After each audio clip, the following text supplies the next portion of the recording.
Bueno, buen día, chicos. Voy a empezar a hacer estos videitos, ya que los temas empiezan a ser un poco más complejos y empezamos con las dudas, ¿no? Esta actividad de magnitudes, más que nada, es para que empiecen a relacionar términos que aparecen en la tabla periódica y con la que nos va a ayudar a seguir resolviendo problemas de gases, problemas de soluciones, que son los temas centrales, ¿no?, de nuestra materia. Primero, tabla periódica. Los que no tienen, yo en el día de hoy voy a estar enviando una versión digital y voy a fijarme, creo que hay aplicaciones que se pueden bajar al celular que los van a ayudar, que son tablas periódicas. Bueno, primero, el apunte puede estar un poco complejo. Yo voy a tratar de resumir los conceptos que aparecen, ¿sí?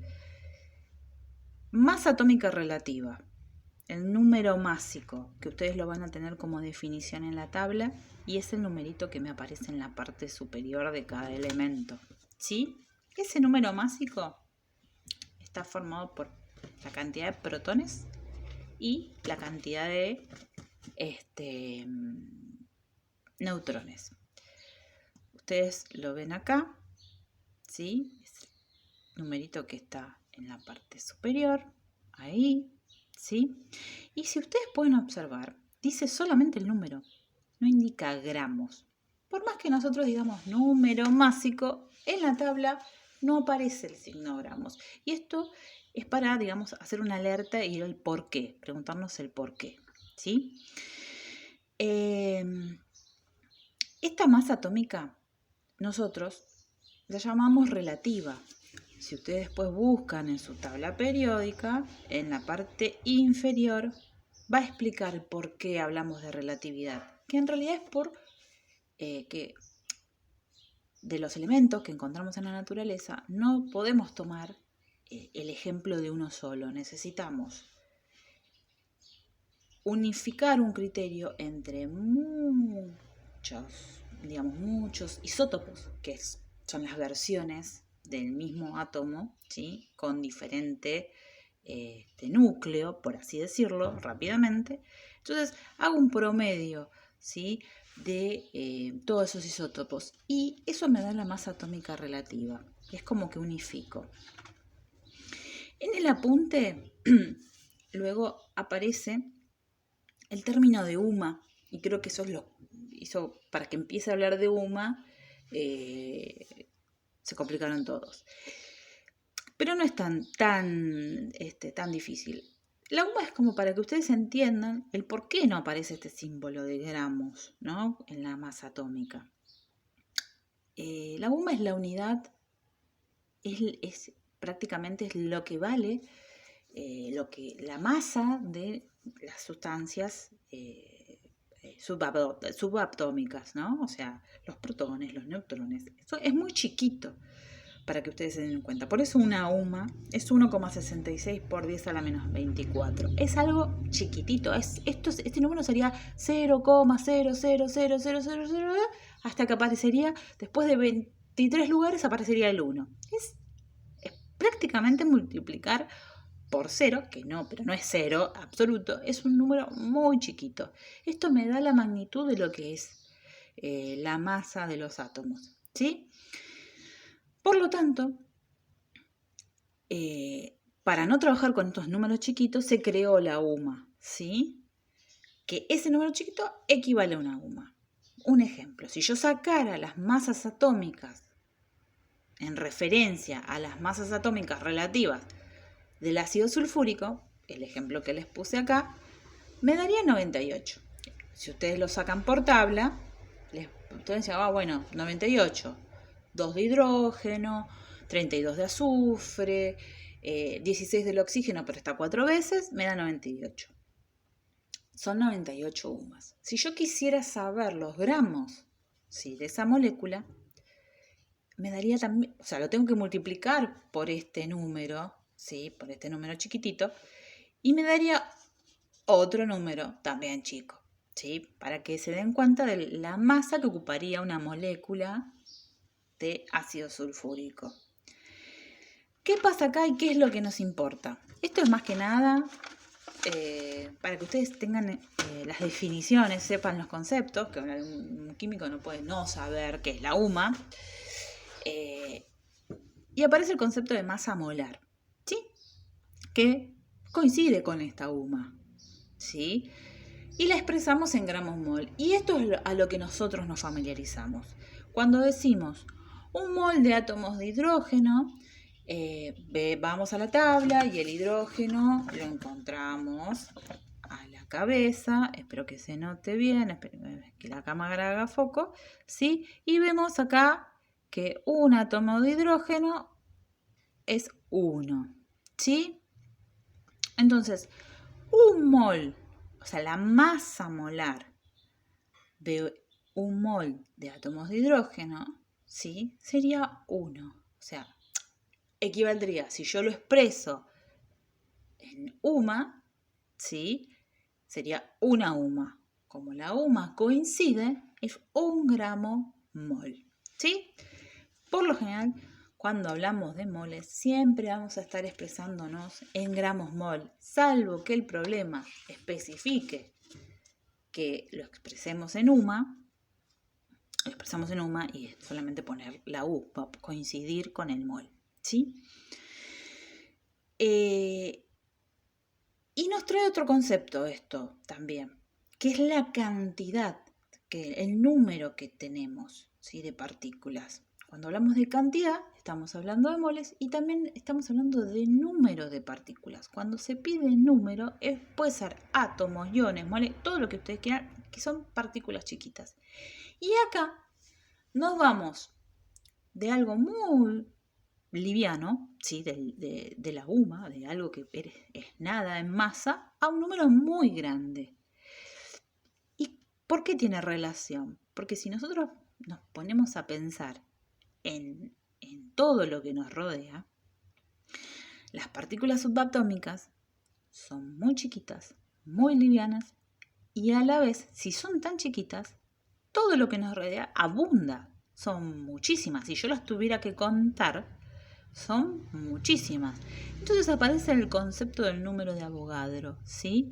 Que me indica qué cantidad de partículas yo tengo por mol, ¿sí? En uno de los ejemplos, yo les di otro para que resuelvan, pero en el apunte aparece es la masa y el número de átomos que hay en 1,5 mol de átomos de sodio, ¿sí? Voy a la tabla, me fijo que, a ver si se hace foco, el sodio, ¿sí? 22,9, 23, lo podemos aproximar. Si hablamos propiamente es 23 suma y la masa molar como coincide es 23 gramos mol. Si yo sé que un mol, relacionándolo con la masa molar, son 23 gramos, 1,5 mol, que me da el problema, ¿cuántos gramos? Hago una regla de 3 simple, 1,5 por 23 dividido 1, ¿sí?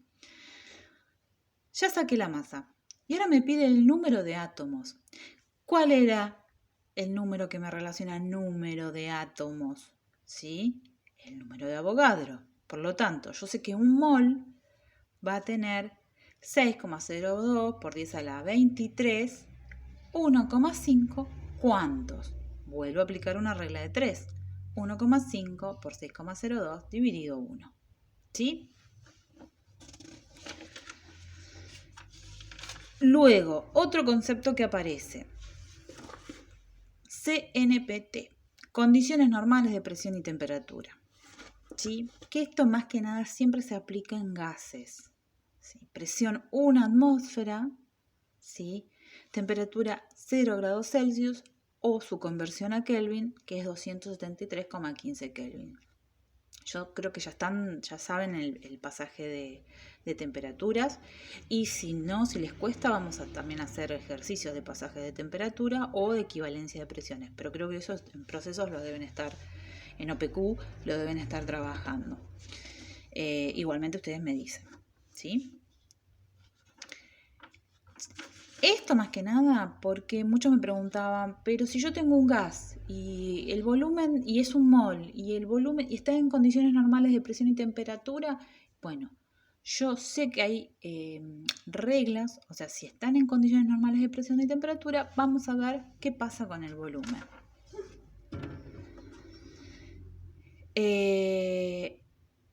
El último punto, y así no se hace tan largo, yo quería que sea un video más corto, pero es medio complicado. Volumen molar, que son los últimos ejercicios que figuran, ¿no? Bueno, recuerden que nosotros empezamos trabajando con densidad, con el primer tema del repaso, densidad. Y la densidad me relaciona la masa con el volumen. Acá tienen la formulita, masa sobre volumen. Teníamos que repasar el volumen, las unidades de volumen, las unidades de masa, el pasaje de una unidad a otra, ¿no? Eso siempre que hay que estar repasándolo. Y el volumen molar es eso, me va a relacionar la masa molar, ¿sí? Y el volumen que ocupa esa cantidad. Por lo tanto, una de las cosas que a tener en cuenta, ¿sí?, es que cualquier gas en condiciones normales de presión o temperatura ocupa 22,4 decímetros cúbicos o 22,4 litros, es lo mismo. De acá sale una equivalencia, si ustedes se dan cuenta, para resolver ejercicios, que un decímetro cúbico es equivalente a 1 litro, ¿sí? Volvemos acá. Si yo, dependiendo de los problemas, vamos a suponer que me piden averiguar volumen molar, ¿sí? Y tengo la masa molar y los gramos, y la densidad. ¿Cómo despejo? Este volumen molar que está dividiendo, ¿cómo pasaría al otro término? Multiplicando, ¿sí? Y acá tendría masa molar. ¿Cómo despejo de acá? Esta densidad ahora la tengo que pasar para el otro término. Si está multiplicando, pasa dividiendo. Masa molar dividido densidad. ¿Sí? ¿Qué me coincide acá? La masa molar va a estar expresada en gramos mol. La densidad en gramos o la unidad que tenga sobre centímetros cúbicos. ¿Sí? Los gramos se me van a ir y me va a quedar moles sobre unidad de volumen, moles sobre centímetro cúbico o la unidad que tenga. ¿Qué quiere decir? Volumen molar, tantos moles en tanto volumen, ¿sí? Siempre cuando yo hago un despeje para saber averiguar mi incógnita, tengo que poner las unidades porque es una ayuda para saber si yo estoy trabajando bien, ¿sí? Bueno, espero que este video se aclare un poco el panorama. Igualmente quería subir otro más sobre la parte de densidades y soluciones. Así que bueno, lo subo y después me comentan ustedes si les sirve o no, prefieren otro. ¿Sí? Saludos, chicos.